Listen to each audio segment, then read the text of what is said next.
CPI పార్టీకి ఇప్పుడా governor కోటాలోనా? ఇప్పుడు ఎమ్మెల్యే కోటా ఎమ్మెల్సీ ఎలక్షన్స్లో ఇప్పుడు 5 రాబోతున్నాయి. ఐదుగురిని ఎన్నుకోవాలి ఎమ్మెల్యేలు, 119 మంది ఎమ్మెల్యేలు. పార్టీల వారీగా వారికి ఉన్న సంఖ్యాబలాన్ని బట్టి మొత్తం 5 ఎమ్మెల్సీలని వాళ్ళ పదవీ కాలం అయిపోవడంతో 5 ఎమ్మెల్సీలను ఎన్నుకోబోతున్నారు. 5లో ఒకటి బీఆర్ఎస్కి పోతున్నది, 4 కాంగ్రెస్కి వస్తున్నాయి. 4లో కాంగ్రెస్ సిపిఐ కలిసి మొన్న ఎలక్షన్లో పోటీ చేసినాయి కాబట్టి సిపిఐ వాళ్ళు మీరు మాకు హామీ ఇచ్చిర్రు, ఎలక్షన్లో గెలిచిన తర్వాత ఖచ్చితంగా ఎమ్మెల్సీ ఇస్తామని ఇవ్వాల్సిందే అని వాళ్ళు పట్టుబడుతున్నారు. అయితే ఆ సిపిఐకి ఇచ్చేది ఇప్పుడు ఇద్దామా లేకపోతే గవర్నర్ కోటాలో ఇద్దామా? ఇచ్చేదే కానీ ఇప్పుడా లేకపోతే నెక్స్ట్ వచ్చే గవర్నర్ కోటాలని ఆలోచిస్తున్నారట. కాంగ్రెస్లో ఎమ్మెల్సీ టికెట్ల కోసం తీవ్రమైన ఒత్తిడి. సీనియర్లకు పదవుల్లో ఉన్నవారికి ఇవ్వొద్దని జూనియర్లు డిమాండ్ చేస్తున్నారు. ఏఐసిసి నిర్ణయంపై ఉత్కంఠ, నేడు అభ్యర్థులను ప్రకటించే అవకాశం. ఎమ్మెల్యే కోటాలో ఎన్నుకునే ఎమ్మెల్సీల కోసం అభ్యర్థుల ఎంపికపైన ఏఐసిసి ఏ నిర్ణయం తీసుకుంటుందనేది ఆసక్తికరంగా మారింది. ఆదివారం అభ్యర్థులను ప్రకటించే అవకాశాలు ఉన్నట్లు పార్టీ వర్గాలు తెలిపాయి. 5 స్థానాలకు ఎన్నికలు జరుగుతుండగా శాసనసభలో కాంగ్రెస్కున్న ఎమ్మెల్యేల సంఖ్యాబలాన్ని బట్టి 4 దక్కుతాయి. అసెంబ్లీ ఎన్నికల సమయంలో ఇచ్చిన హామీ మేరకు వీటిలో ఒకటి తమకు కేటాయించాలని సిపిఐ ఇప్పటికే కాంగ్రెస్ను గట్టిగా కోరింది. సిపిఐ జాతీయ నేతలు ఢిల్లీలో కాంగ్రెస్ అగ్రనేత రాహుల్ గాంధీని కూడా సంప్రదించినట్టు సమాచారం. ఇప్పుడు ఎమ్మెల్యే కోటాలో కాకుండా భవిష్యత్తులో గవర్నర్ కోటాలో ఎమ్మెల్సీ సీటును సిపిఐకి ఇవ్వాలని కాంగ్రెస్ నేతలు కొందరు పట్టుబడుతున్నారట. దీంతో ఏఐసిసి నిర్ణయం పైన ఉత్కంఠ నెలకొంది. అభ్యర్థుల ఎంపికపై పట్టభద్రుల ఎమ్మెల్సీ ఫలితం ప్రభావం అట. సామాజిక వర్గాల వారీగా ఓసీ, బీసీ, ఎస్సీ, ఎస్టీ, మైనార్టీలకు ఒక్కో సీటు ఇవ్వాలనే ప్రతిపాదన కాంగ్రెస్లో ఉన్నది. సిపిఐకి ఇవ్వకపోయినా 4 వర్గాలకు మాత్రమే అవకాశం ఉంటుంది. ఎందుకంటే ఐదో దాంట్లో ఒకటి బీఆర్ఎస్కి పోతుంది. వాళ్ళు 38 మంది ఉన్నారు కాబట్టి వాళ్ళకు ఒక సీటు పోతుంది, 38 28. ఈ నేపథ్యంలో ఏ వర్గాలకు టికెట్ కేటాయిస్తారని ఆసక్తికరంగా మారింది. ఎస్సీ వర్గీకరణకి ఇప్పటికే రాష్ట్ర శాసనసభ ఆమోదం తెలిపినందున ప్రస్తుత ఎమ్మెల్సీ ఎన్నికల్లో దాని ప్రకారం టికెట్ కేటాయింపు ఉంటుందని సమాచారం. అంటే ఎస్సీ వర్గీకరణకు ఆమోదం తెలపడం వల్ల మాదిగలకు న్యాయం జరిగింది కాబట్టి మాలలకు ఇస్తారా? ఇది ఆల్రెడీ డిసైడెడ్. ఆల్మోస్ట్ అద్దంకి దయాకర్కి వచ్చే అవకాశాలు 99.99% కనిపిస్తున్నాయి. ఆయన మాల సామాజిక వర్గమే. ఎస్సీ మాదిగ వర్గాలకు గత ఏడాది లోక్సభ ఎన్నికల్లో 2 టికెట్లు అడిగితే కాంగ్రెస్ ఒకటే కేటాయించింది. ఇప్పుడు ఆ లోటు తీర్చడానికి తమకే ఎమ్మెల్సీ టికెట్ ఇవ్వాలని మాదిగ వర్గం నేతలు పట్టుబడుతున్నారు.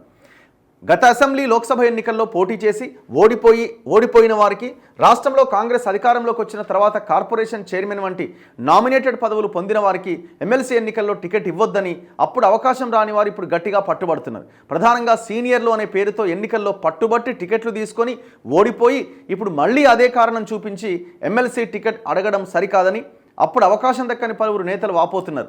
టికెట్ల విషయంలో సీనియర్ జూనియర్ల మధ్య గట్టి పోటీ ఉందని రాష్ట్ర నేత ఒకరు చెప్పారు. కరీంనగర్, ఆదిలాబాద్, మెదక్, నిజామాబాద్ గ్రాడ్యుయేట్ ఎమ్మెల్సీ ఎన్నికల్లో సిట్టింగ్ స్థానంలో కాంగ్రెస్ ఓటమి పైన ఏఐసిసి ఆరా తీస్తున్నట్టుగా తెలుస్తోంది. ఎవరెవరు సరిగా పనిచేయలేదనే వివరాలు సేకరిస్తున్నారు. వారికి ఎమ్మెల్యే కోటాలో టికెట్ దక్కే అవకాశాలు ఉండవని పార్టీ వర్గాలు గట్టిగా భావిస్తున్నాయి. ఎస్సీ, ఎస్టీ, ఓసీలకు ఒక్కో టికెట్ దక్కవచ్చని, 4వ స్థానంపైనే ఏం జరుగుతుందనేది అభ్యర్థుల ప్రకటనతో తేలబోతుందని సీనియర్ నేతలు తెలిపారు. ఇప్పటికే పలువురు ఆశావహులు ఢిల్లీలో మకాం వేసి ఏఐసిసి నేతలను ప్రసన్నం చేసుకునేందుకు ప్రయత్నం చేస్తున్నారు. ఒక్కో స్థానానికి 3 పేర్లతో ఏఐసిసికి ప్రతిపాదన పంపినట్టు పీసీసీ వర్గాలు చెబుతున్నాయి.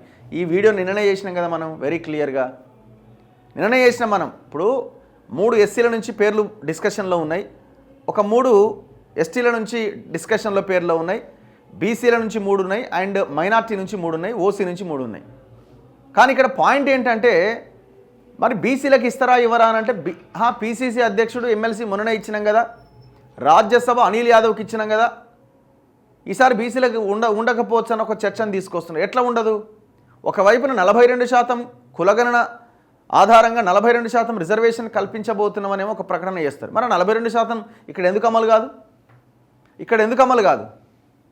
ఎస్సీలకు 1 ఇవ్వాల్సిందే, ఎస్టీలకు 1 ఇవ్వాల్సిందే, బీసీలకి మిగతా 2 ఇవ్వాల్సిందే.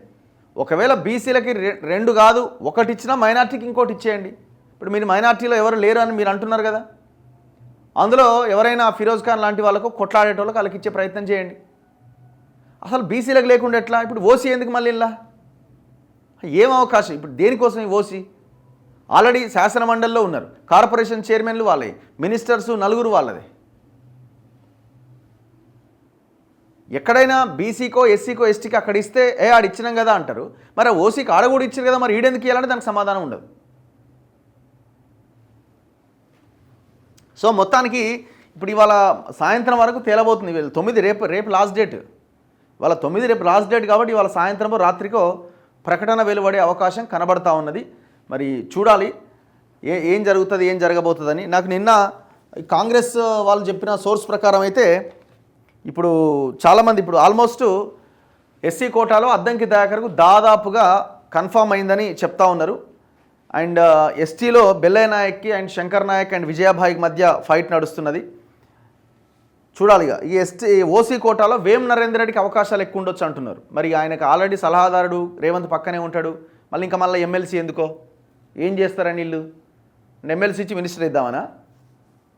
వేం నరేందర్ రెడ్డి ఉన్నాడు, జీవన్ రెడ్డి ఆయన జగిత్యాల జీవన్ రెడ్డి ఉన్నారు. దాని తర్వాత ఎవరైనా కుసుమ్ కుమార్ ఉన్నారు, ఆయన ఖమ్మ సామాజిక వర్గం చౌదరి. సో వీళ్ళు ముగ్గురు ఓసీల్లో వీళ్ళు ఫైట్ చేస్తూ ఉన్నాయి. ఇక కొన్ని పేర్లు వచ్చినాయి, సామా రామ్మోహన్ రెడ్డి, చరణ్ కౌశిక్, అది ఇట్లా వీళ్ళ పేర్లని అసలు ఇవ్వాల్సింది ఇట్లాంటి గట్టిగా పనిచేసే వాళ్ళకి ఉస్మానియా యూనివర్సిటీ కాంగ్రెస్ నాయకులకు వాళ్ళకు వీళ్ళకు ఇస్తే కొంచెం ఏమైనా ఉంటుంది. విషయం ఏంటంటే అసలు వీళ్ళ పేర్లు కనీసం ఆడదాకా కూడా పోలే, పేపర్లు మాత్రం పెద్ద అక్షరాలతో రాస్తున్నాయి. అంతా ఉత్తదే. వీళ్ళు ఇదేదో డైవర్ట్ చేస్తున్నారు, డైవర్షన్ స్కీమ్ ఇదంతా. ఇప్పుడు బీసీలో ఆమె సునీతారావు అండ్ ఈరవత్రి అనిల్ అండ్ ఎగ్గే మల్లేశం పేర్లే అలా చర్చలో ఉన్నాయట. మిగతా వాళ్ళ ఎవరి పేర్లు లేవంటున్నారు.